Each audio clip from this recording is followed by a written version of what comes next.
Hi there folks, Dr. Tom O'Connor here, the Metabolic Doc, getting ready to present you some really important stuff today. Today we're talking about testosterone and heart attacks.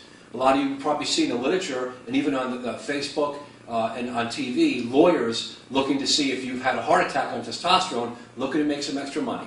So today we're going to talk about where does that come from? Men on testosterone, does it really cause heart attacks? Controversial topic right now. Let's talk about the studies, because it does come down to the studies, okay? So I've looked at these studies. I'm a physician. I know how to read these studies. A lot of people obviously don't. So you should talk to your physician about this before you proceed with anything. But I'm going to boil some stuff down from you from the study endpoint, okay? And who was in the studies, what the studies actually mean. And then in the end, I'm going to give you some of my take on what's really going on, what happens with this medication, hormone testosterone in men. Here we go. The studies, two studies. There were two studies, UCLA, the NIH, which is the U.S. National Institute of Health. There was another study we'll talk about in a minute. And there's JAMA and the VA study. This is the one in 2013. This one came out a few months ago, okay? Early 2014. What does it say? They're observational studies. Observational studies, they're big, a lot of data, a lot of numbers, endpoints, not bad, but they don't have a control group and they're observational, which means that the stats that they have, they're looking at, they're not great compared to a randomized, double-blinded, placebo-controlled, prospective review. These are also retrospective, where they're looking back at information and data. Again, it's data, they're very good studies, and I'm going to give you the end what I think in the end, and what I think is the take-home message in the end. But you do have to look at what kind of study it is first. So these studies, in the first study, the UCLA study, which said there was really three groups of men.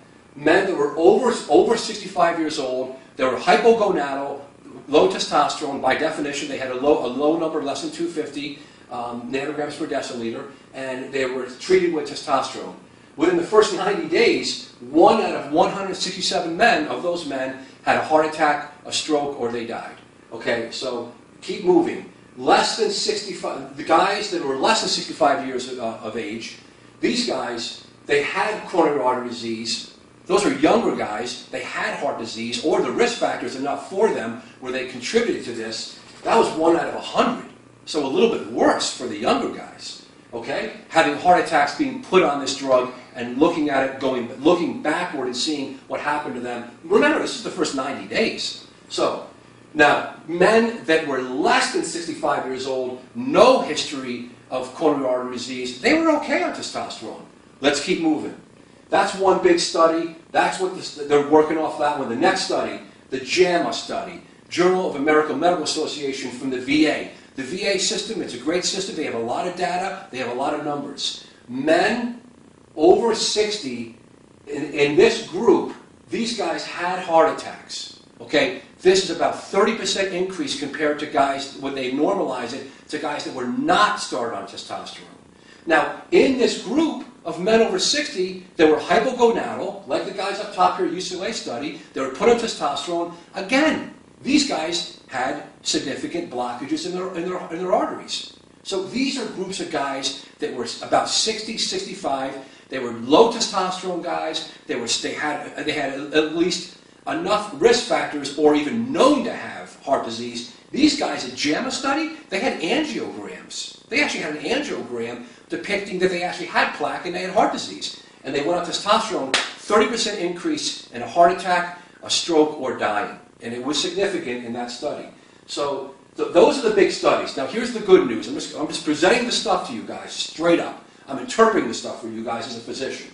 The last one was, this one came out July 2nd, 2014. Just came out. This right now, what is this? I don't know what day. The end of July right now, 2014. Okay, this is the U.S. National Institute of Health. So, these are big groups. These aren't some ma and pa show. These are big, big groups. That's why it's making a lot of noise out there in the media world. Okay, you got to pay attention to this. So, this actually had a control group.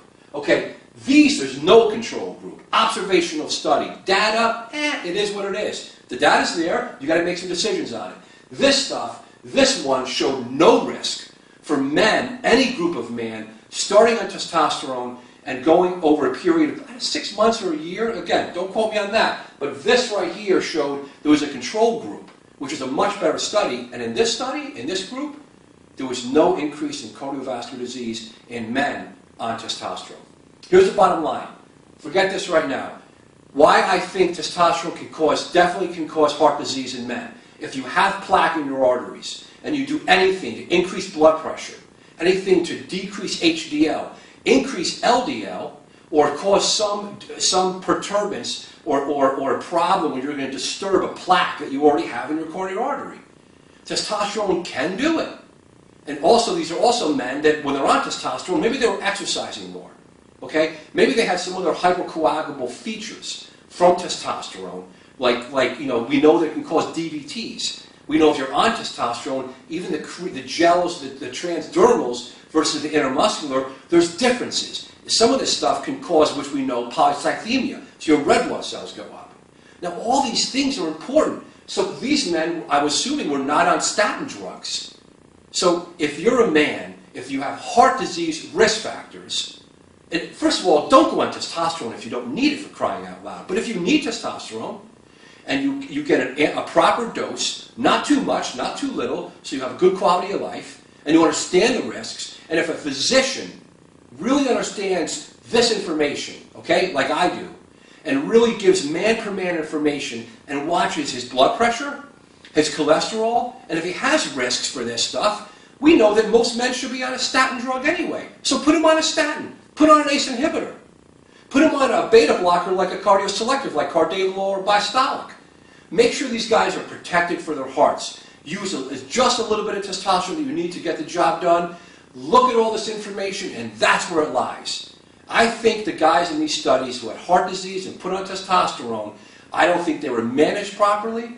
I think though that testosterone does push it over the edge for these guys, and it does cause heart disease. We know that massive steroid users absolutely have progression of plaque, development of plaque on anabolic steroids, which is testosterone. They're just using 10 times the dose. So this is not about steroids, folks. This is testosterone.